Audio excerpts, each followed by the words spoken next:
Ke informasi emiten selanjutnya, pemirsa, di mana PT Lautan Luas Tbk atau LTLS mengumumkan telah menuntaskan pelunasan obligasi berkelanjutan 3 Lautan Luas tahap 1 tahun 2020 seri B senilai 105,2 miliar rupiah yang jatuh tempo pada 21 Juli 2025. Pelunasan obligasi ini mencerminkan komitmen kuat perseroan terhadap integritas keuangan serta kepercayaan investor terhadap kinerja perseroan. Obligasi tersebut merupakan bagian dari obligasi berkelanjutan 3 Lautan Luas tahap 1 tahun 2020 dengan total nilai penerbitan sebesar 286,75 miliar rupiah yang terdiri dari 2 seri, yakni seri A senilai 181,55 miliar rupiah dengan tenor 3 tahun dan bunga 10,25% per tahun, serta seri B senilai 105,2 miliar, tenor 5 tahun, bunga 10,5% per tahun.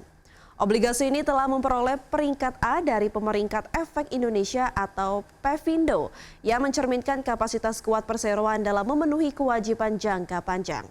Kinerja keuangan LTLS pada kuartal 1 2025 cukup positif pada top line di tengah tantangan ekonomi global. Pendapatan perseroan tercatat sebesar 2,12 triliun rupiah, tumbuh 10,5% secara tahunan. Tetapi laba bersih tercatat turun 55,36% year on year menjadi 39,07 miliar rupiah. Pendapatan didorong oleh segmen manufaktur dan distribusi, khususnya dari pelanggan di industri kaca dan keramik, pakan ternak, serta personal and home care. Sekitar 90% pendapatan berasal dari pasar domestik, terutama dari pelanggan B2B.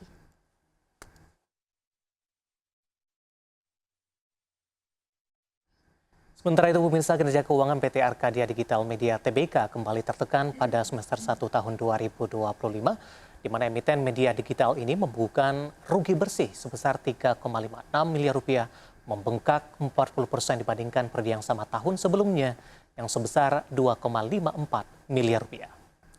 Ya, dari sisi pendapatan bersih perseroan turun signifikan sebesar 30,3% menjadi 15,85 miliar rupiah.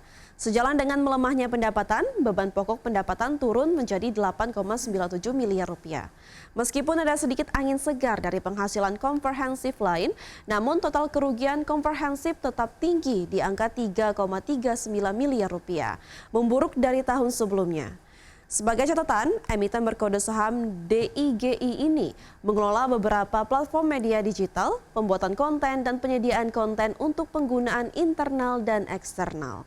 Perusahaan ini mulai beroperasi secara komersial pada tahun 2014 dengan meluncurkan sebuah portal berita digital sebagai platform media digital pertama milik perseroan.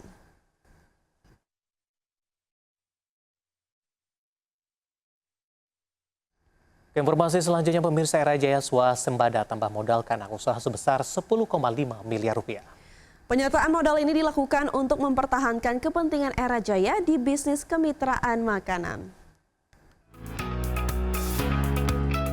PT Era Jaya Swasembada Tbk melalui entitas anak usaha PT Era Boga Nusantara menyuntik modal ke PT Era Boga Pati Serindo sebesar 10,5 miliar rupiah. Modal disuntik melalui penerbitan 10.500 saham baru kategori saham biasa dengan nilai nominal Rp1 juta per saham. Penyertaan modal ini bersumber dari kas internal EBN.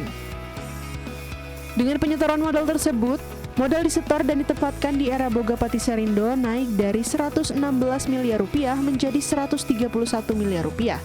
Saat ini, PT Era Boga Nusantara menguasai sekitar 30% dari kepemilikan saham EBP. Sementara Paris Baguette Singapura memegang 39,3 miliar saham. Pihak Era Jaya menyatakan tidak ada dampak material terhadap kegiatan operasional, hukum, atau kondisi keuangan perusahaan. Transaksi ini semata-mata untuk mempertahankan kepemilikan di anak usaha yang bergerak di bisnis kedai makanan dan minuman. Berbagai sumber, IDX Channel. Terima kasih untuk Anda yang masih bergabung bersama dengan kami, Vina. Setelah tadi kita membahas atau mereview jalannya perdagangan di sepanjang hari ini, kita akan tambah nih porsi informasi lainnya. Kita akan coba bacakan beberapa informasi emiten yang berhasil dihimpun oleh tim redaksi kami. Ya, diantaranya adalah PT Vale Indonesia Tbk atau INCO telah menentukan jadwal terbaru rapat umum pemegang saham luar biasa atau RUPSLB yang akan digelar pada pekan depan. Ya, sebelumnya INCO telah menggelar RUPSLB pada Jumat lalu dengan mata acara perubahan susunan direksi dan atau komisaris. Namun RUPSLB tersebut tidak tuntas karena jumlah saham yang hadir atau diwakili dalam rapat hanya sebanyak 18,61%. PT Vale Indonesia Tbk atau INCO telah menentukan jadwal terbaru rapat umum pemegang saham luar biasa atau RUPSLB yang akan digelar pada pekan depan. Sebelumnya INCO telah menggelar RUPSLB pada Jumat lalu dengan mata acara perubahan susunan direksi dan atau komisaris.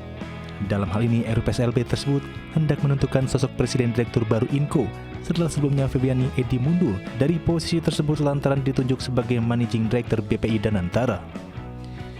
Namun RUPSLB tersebut tidak tuntas karena jumlah saham yang hadir atau diwakili dalam rapat hanya sebanyak 18,61%. Adapun waktu pelaksanaan RUPSLB kedua INCO yaitu pada Senin 28 Juli 2025. Mata acara RUPSLB ini masih sama seperti rapat sebelumnya, yaitu perubahan susunan direksi dan atau komisaris perusahaan. Mata acara ini diusulkan sehubungan dengan kekosongan jabatan pada posisi Presiden Direktur dan Chief Executive Officer INCO.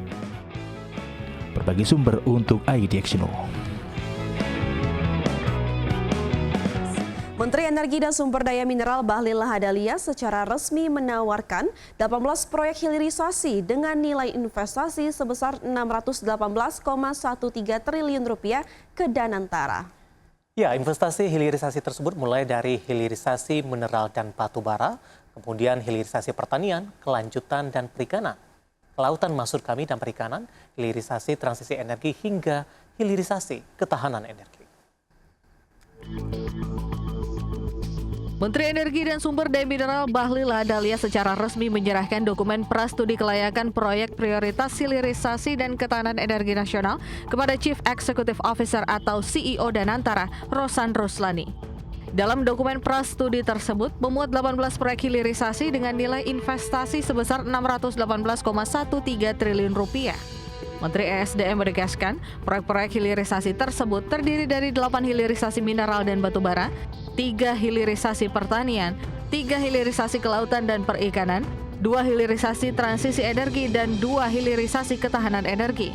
Menteri ESDM Bahlil menegaskan dokumen tersebut sudah melalui berbagai proses kajian yang melibatkan akademisi, pengusaha dan mitra teknologi, Danantara sendiri sebagai pelaksana utama proyek.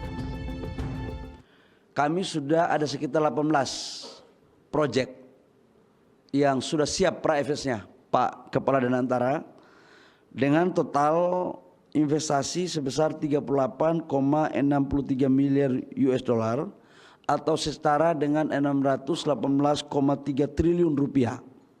Ini di luar ekosistem baterai mobil khusus yang kita akan bangun sesuai dengan arahan Bapak Presiden dalam ratas.